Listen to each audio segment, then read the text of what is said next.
Happy Homebrew Thursday. Hopefully I can get this posted today. So it's been an eventful week. Had a brew day today, which went really well. First of all, let me bust into this. This is a beer from local brewery here, rapidly becoming one of my favorites, DC Brow. Wow, really good brewery. This beer is their Brow Pils, and it's made after the original brewmaster that was here. I think he was one of the first. He was the founder of the American Homebrew Association, a guy named Hyrick. The original brewery here in DC, DC Brow. I guess are they near the brewery, or are they? Oh, they make a lot of beers and they do tributes to this guy Hyrick. So, anyway, yeah, nice looking can too. I really like the color on this thing. Look at that. I don't know if I'd get into artwork, but it's pretty sexy, isn't it? What do you think? Cool little hops there on the corner. Yeah, I'm telling you, if you ever get to DC, have you some, man, the Public, their pale ale, really nice. So anyway, had a brew day today, brewed a porter, and I was laying in bed last night in the chat window, and Dan, Let's Brew It, asked if I was going to do cold steeping. And we had chatted a while back about doing cold steeping in a porter, because anything over, I guess, 200 SRM, he likes cold steeping because you get all the good flavors of the malt without getting all the astringency or the bitterness, and because it doesn't really have much diastatic power anyway, it makes sense. So I was going to try it, I just hadn't thought about it in advance, so instead of cold steeping it overnight, I got up this morning early and came down in my PJ pants and a cup of coffee and ground up the dark grains, and then I hot steeped it. I found on the internet how to hot steep grains. You do it at about 165, 175 degrees for 5 to 10 minutes. So I did that, and it steeped pretty well. And then I took it and I threw it into a pitcher and threw it in the fridge. And I added it in the last 15 minutes of my porter, which you'll see some videos of here. And looks to be a good beer. We'll see how it turns out. So anyway, so you'll see some footage of the brew day. I am knee deep in IPA hop experiments. I've already done 2 now, 2 down and 7 to go, and got some really cool local beers from Puka, North Carolina. I appreciate that. That was really cool. So anyway, got a big event tomorrow. Taking a keg of beer to work, so all my work office mates can check it out. We're doing a send off for somebody, so kind of it'd be interesting to see it. I did a pale ale, and made a recipe for this, kind of themed on the guy who's it's in honor of. So we'll see how it turns out. I think it's turned out pretty well. We'll see. I love what Gold Pils Vienna does to beers. And what else?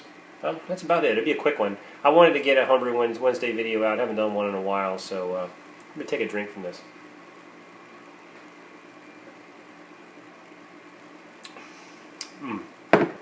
I love this Pilsner. God, there's something about the smell of Pilsner just drives me freaking nuts, man. Nice bready. I don't know how to describe it. So anyway, I'll wrap it up here. You'll see the brew footage video, and cheers. I'll see you guys next week. Happy Homebrew Wednesday. Actually, it's going to be a Thursday. I think if I get to post this today. So I'm doing a brew day today. Let's see if I can get this here. Dean's Utterly Delicious Maple Porter. Here's the ingredients. You can see I'm doing some more solder. Doing some black patent and chocolate. I'll call it warm steeping. Thanks to Dan, the man. Appreciate it, Dan. Also got some caramel 10. I got, for hops, I got Fuggles, Willamette. Sorry, that's only one L in Willamette. For all you Northwesterners, or Oregoners. I think that's Oregon, right? Also, Brewer's Gold, and using British Ale yeast. Not what I used last time, but they were out of Pacific Ale, so I decided to try something different. Here's a hop schedule. you can get that. So right now I've got the system set up. I got my hot liquor tank heating up right now, trying to get it up to 171, and then once I get it up to 171, I'll disconnect the power hawk back here.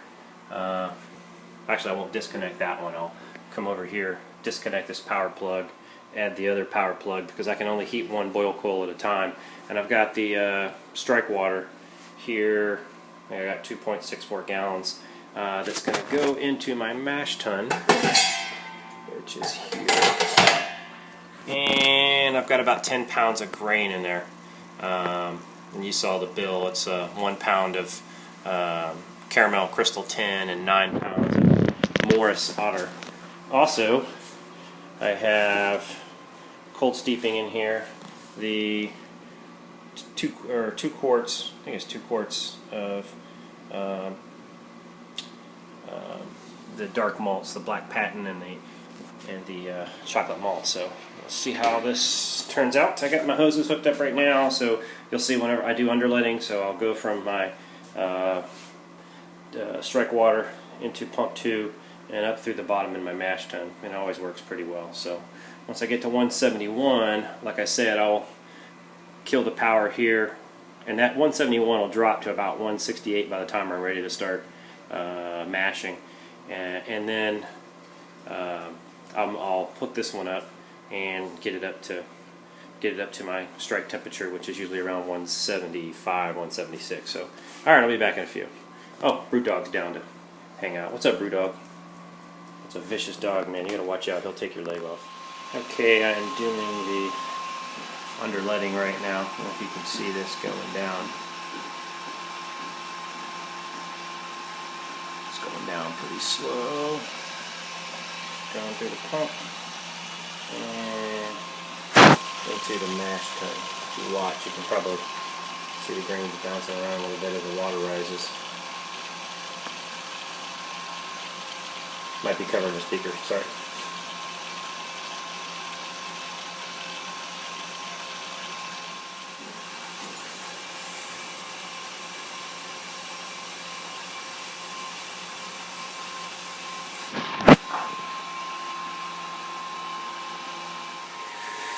Okay, so finished underletting. I'm now going through pump 1, through the heat exchanger, in my hot liquor tank.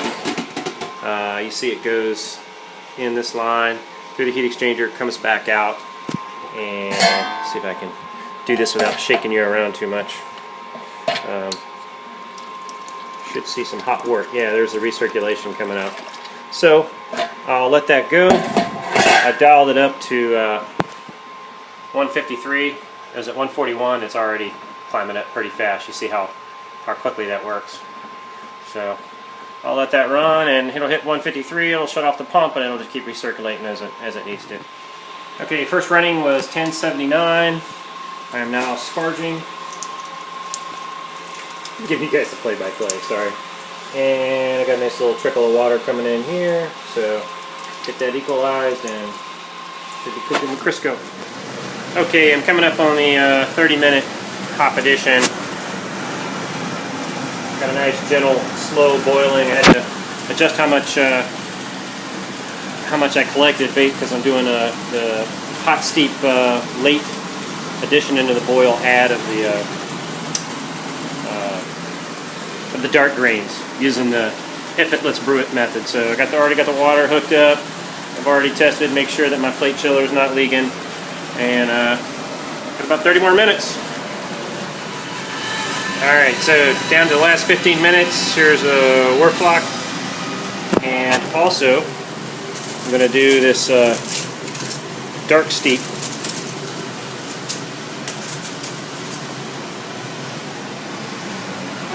Make sure I don't drop the camera here. Alright, let's see what this does.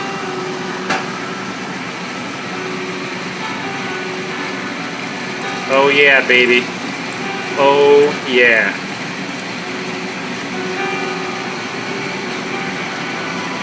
Alright.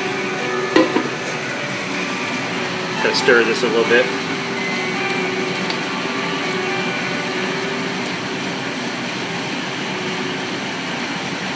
right, Dan, I hope this works, man. It's looking like a porter now. Wow, that was quick.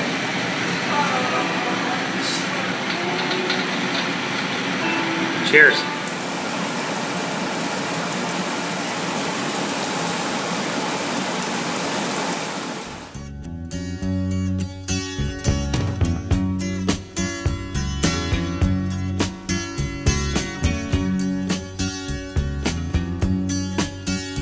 I can see her lying back in her satin